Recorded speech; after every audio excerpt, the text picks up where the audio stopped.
Greetings, everyone. Today is July 13th, 2025 on this Gregorian calendar. This is B. Bowman. How y'all doing today? Give yourselves a hug and a kiss as I give myself a hug and a kiss. Share it out to the digital world. Share it out to us in this space. Share it out to people on this planet who want to receive it. And please share some out to me. When I open up, for those of you who may be wondering why I say Gregorian calendar, it's because we've had many calendars over the centuries. We have the Julian calendar, we have the sidereal calendar, we have the um, Coptic calendar, we've had the Mayan calendar. So we're not all in the year 2025. For those who just like to know, so you can go do some search on that. Okay, why am I here today? I'm here today because our world needs some love, and tender love and care. And for those of you who may be tired of hearing about love, who don't want to hear about love, you know, just like you know what, don't even want to be bothered by love. And that is something to Lord examine yourself about. Ask yourself why you don't want to be bothered by love, why you don't want to feel it, why you don't want to know it, why you think it hurts you. Those things that should be examined, because if we don't examine why we're hurt, we're going to continue to hurt ourselves and others. And this is not fair to hurt people who haven't hurt you. So now, all right, and what brings to that word is the love, is because I'm going to go to the Bible. Y'all know I like to take it to the Bible at times. And this is a relationship with, again, it's on relationships, everything is relatable. And this is about this. I'm gonna take something from the Ten Commandments. When God says, or the scripture says that God said, "Thou shalt not have another God before any other God before me, for I am a jealous God." And I find that interesting because I've always found it interesting, and that never set well in me, because your commandments is you telling people not to be jealous or envious of anybody, yet you're saying yourself that you are a jealous God. And people can say, well, God can do what God want to do, and God can say what He want to say. Or I'm like, no, man can do what he want to do and say what he want to say. I'll put it like that. Because you'll always say, and I'm specifically talking to the religious community, specifically Christians though, Judeo-Christians, who always say that God is not a God of confusion. And people love to say that God is not a God of confusion. And I think a lot of people say that because it sounds good, and it makes them appear as if they know what they're talking about, and makes them appear as if they're following scripture, if they're very clear on scripture. Well, a lot of times they're not. So and so when it is said what I just said about God not wanting anyone to be jealous, or to have any other gods because He's a jealous God, that sounds like a ball of confusion to me. That's confusing. And for most of us who hear that, if we were paying attention and we heard that, we stopped in our tracks, we stopped in our thoughts and said, hold on. The commandment is telling me not to be jealous or envious, yet the one who's telling me that is a jealous God. And so for that moment that you stopped and thought for a moment, you were confused. You were confused. But we don't want to talk about stuff like that. We don't want to clear things up about, we just want to repeat things all the time, always regurgitating things all the time, always parroting things all the time, like I like to say. We like to parrot stuff.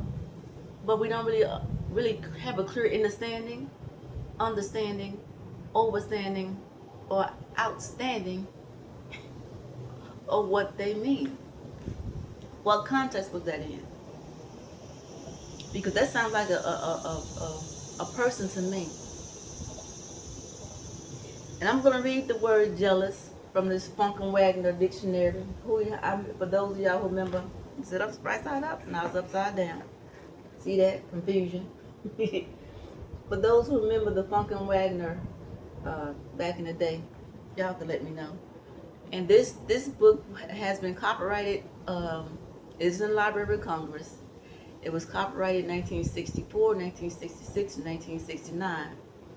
So that's the version that I have, the editions that I have. I'm going to read jealousy. And the reason why I don't have my computer here today to help me, my laptop, is because we're in Mercury retrograde. And I like to put notes in my computer, but it is we're not in the retrograde yet. We're in the shadow period of the retrograde. Retrograde means things are delayed. Mercury is a planet of communication. For those who know a little bit about astronomy, that's the study of the planets and their energies that affect us as physical beings, and also the unseen world. It's the frequency and energy. And so when you can't forget something, or when you have delayed thoughts, or when your digital things don't work correctly, your cars, anything, computer, anything dealing with communication, telecommunications, computer, like my computer, is not communicating with me. It's in slowed down shadow energy of the Mercury retrograde. And the full retrograde is going to start either the 18th or the 19th of this month. So when it's in full retrograde, you're going to get the full energy of things just not working properly. Your phone's acting up. As I say, we're not remembering where we put things, or just delayed it and catching up with our thoughts. That's the Mercury retrograde. So my computer is right now it's not communicating to me correctly. It's slow. It's stopped. It won't move, and then it jump starts. Then it shuts down again. So I can't really navigate through it. So I have to rely on my own computer mind right now to relate to y'all. Okay, jealousy. And I got this, my magnifying glass, these words. Y'all know these letters, these fonts they be putting in these books. These fonts are very small, so I need a magnifying glass. All right, the word jealous. Okay. It's an adjective. The number one, the first meaning is fearful or suspicious of being displaced by a rival in affection or favors. You hear that? Fearful or suspicious of being displaced by a rival in affection or favors. How that sound? Does that sound like that sound like a person? Anyway, number two, vindictive toward another because of supposed or actual rivalry. Y'all please pay attention to these meanings. Number three, vigilant and guarding, to be jealous of a privilege. Number four, resulting or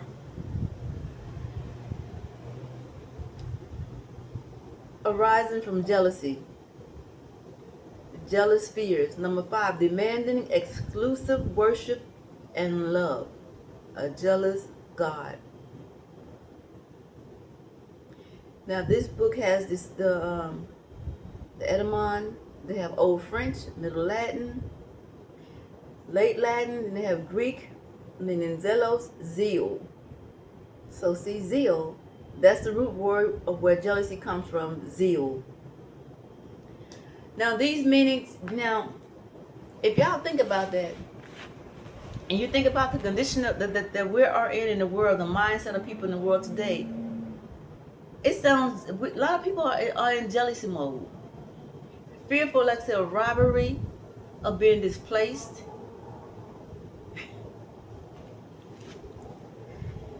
And someone having favor, someone else having more favor than someone over them. And we're told not to be that way, but this God say that that's the way they are. They're a jealous God.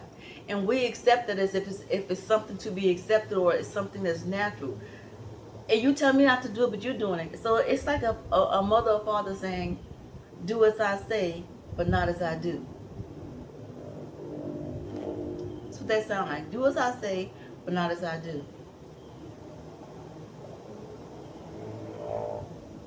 And so I think it's time for us to, I think that we have been taught incorrectly to look at things. And because we were told not to look to our own understanding, we dismiss it.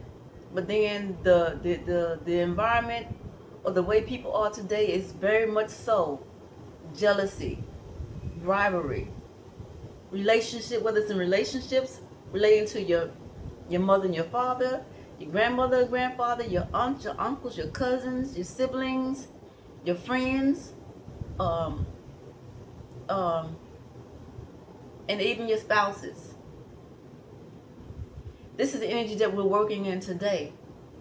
And most people think, it's okay. No. Why is that not good? Why does a God want you to not? Why are they're concerned about rivalry of being displaced? If there are not other gods already there, if you're the only God in the world, how can someone imagine making up a God if if it's only one God? So then, and how did this imagination come in to where when you deal with the Ten Commandments, they were worshiping a golden calf? Where does cow come from? Where does calf come from? Who made the idea? So now you're worshiping animals now? A cow? A calf? Now we do have the Milky Way. Did it come from there? Did it come from the Minotaur?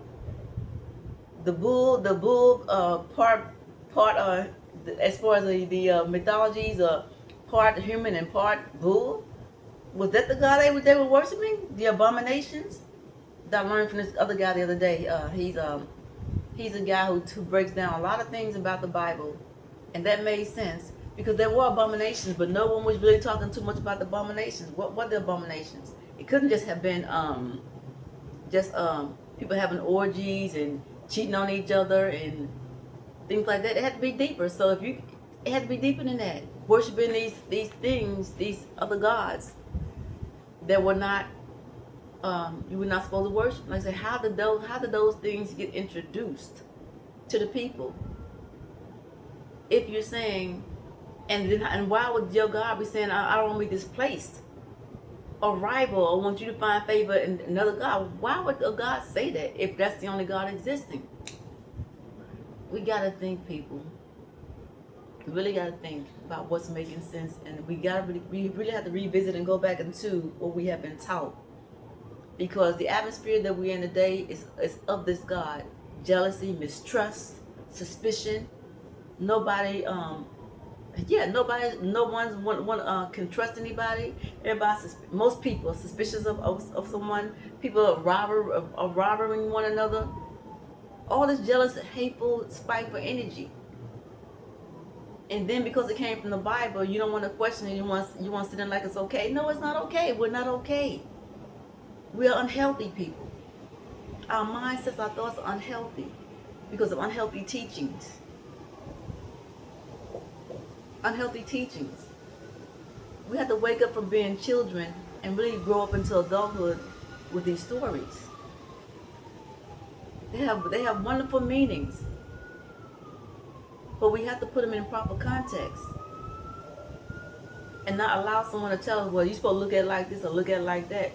Because we have been doing that for how many years? And nothing's changed, and people are still just seem to be progressing into more of a confused, unloving, unlovable, suspicious state of being and moving. Something is wrong. So, I'm not judging nobody, y'all, because I'm learning right along with y'all, and because we're in an age of revelation now, things are being revealed more. And so because more people are to be coming into the awareness, we can, I think, talk about it more. Because some of us who have been here a long time ago were looked at as if we were crazy. I know I have been. Like, something's wrong with you. Why are you thinking like that? And this has been, like I say, decades ago. And I couldn't speak to people because it's like they didn't relate to me. And if they did, they were too afraid to say anything. And that's our thing. We want to be a part of what is not the best for us because it's trendy or it looks good or it feels good. It may not be the best for us though. So we need to go back into um, just exploring and thinking, cognitive thinking. People like to say critical thinking. Whatever the critical, well, we're at a critical time because we can't keep living in a space where we don't trust one another. We can't be ourselves with one another. We always gotta be somebody else or pretend to be somebody else. We gotta stop that. It has not been beneficial as a whole for us. And with that said, y'all, you can always give me your thoughts, what you feel about it, what you think about it. Mm, yeah, basically it. I had to come in here and get that off me because it's been on for a long time. It's been in for a long time, so my energy moved me to speak it today. And I had to go free without my computer. So this is coming, flowing from me. Whatever is coming to me and through me from the energetic field, the cosmos, the universe, the source. This is what's coming through me to share with y'all. And if you appreciate it, that's good. If you don't appreciate it, that's also good. That's up to you. But with that said, thank y'all for keeping me company. Thank y'all for joining me. And I'll see you on the next one.